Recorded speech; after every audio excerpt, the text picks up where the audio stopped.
ଏବେ ପାଣିପାଗ ବିଭାଗରୁ ଯାହା ସୂଚନା ମିଳୁଛି କି ବଙ୍ଗୋପସାଗର ଉପରେ ଘୂର୍ଣ୍ଣିବଳୟ ଭୁବନେଶ୍ୱର ମଙ୍ଗଳବାର ସୃଷ୍ଟି। ଘୂର୍ଣ୍ଣିବଳୟ ବୁଧବାର ଉତ୍ତର ବଙ୍ଗୋପସାଗର ଏବଂ କେନ୍ଦ୍ରୀୟ ବଙ୍ଗୋପସାଗର ଅଞ୍ଚଳ ସକ୍ରିୟ ରହିଛି।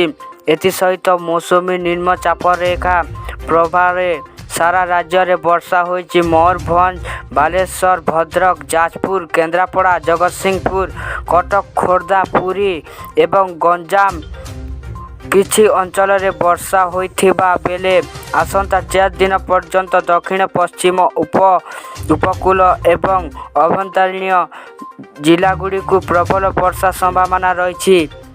କେତେକ ସ୍ଥାନରେ ପ୍ରବଳରୁ ଅତି ପ୍ରବଳ ବର୍ଷା ହୋଇଛି ବୋଲି ପାଣିପାଗ ବିଭାଗ ପକ୍ଷରୁ ସତର୍କ ସୂଚନା କରାଯାଇଛି। ବଙ୍ଗୋପସାଗର ଉପରେ କେନ୍ଦ୍ରୀୟ ଘୂର୍ଣ୍ଣିବଳୟ ପ୍ରଭାବ ସମୁଦ୍ର ଉପକୂଳ ଆଡ଼କୁ ମେଘ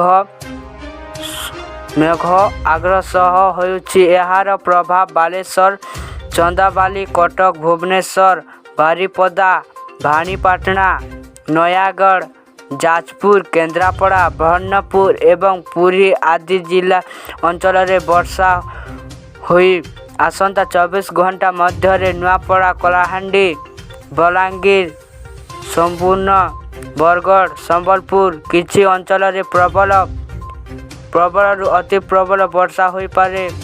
ମାଲକାନଗିରି, କୋରାପୁଟ, ନବରଙ୍ଗପୁର, କନ୍ଧମାଳ, ବୌଦ୍ଧ, ଅନୁଗୁଳ, ଦେବଗଡ଼, ଝାରସୁଗୁଡ଼ା, ସୁନ୍ଦରଗଡ଼, କେନ୍ଦୁଝର, ମୟୂରଭଞ୍ଜ, ଢେଙ୍କାନାଳ, ଯାଜପୁର ଏବଂ କଟକ ପ୍ରବଳ ବର୍ଷା ପାଇଁ ସତର୍କ ସୂଚନା ଜାରି କରାଯାଇଛି। ଚଳିତ ମୌସୁମୀ ଋତୁରେ ଜୁନ୍ 1ରୁ ଜୁଲାଇ 5 ମଧ୍ୟରେ ରାଜ୍ୟରେ 176.5 କିମି ବର୍ଷା ରେକର୍ଡ କରାଯାଇଛି। ତେବେ ଦର୍ଶକ ବନ୍ଧୁ, ଆଜିର ଭିଡ଼ିଓ ଏତିକି। ଭିଡ଼ିଓ ଭଲ ଲାଗିଲା ଭିଡ଼ିଓକୁ ଲାଇକ୍, ଚ୍ୟାନେଲକୁ ସବସ୍କ୍ରାଇବ୍ କରିବାଟା ଭୁଲିବେ ନାହିଁ। Zero report, Bajrang TV.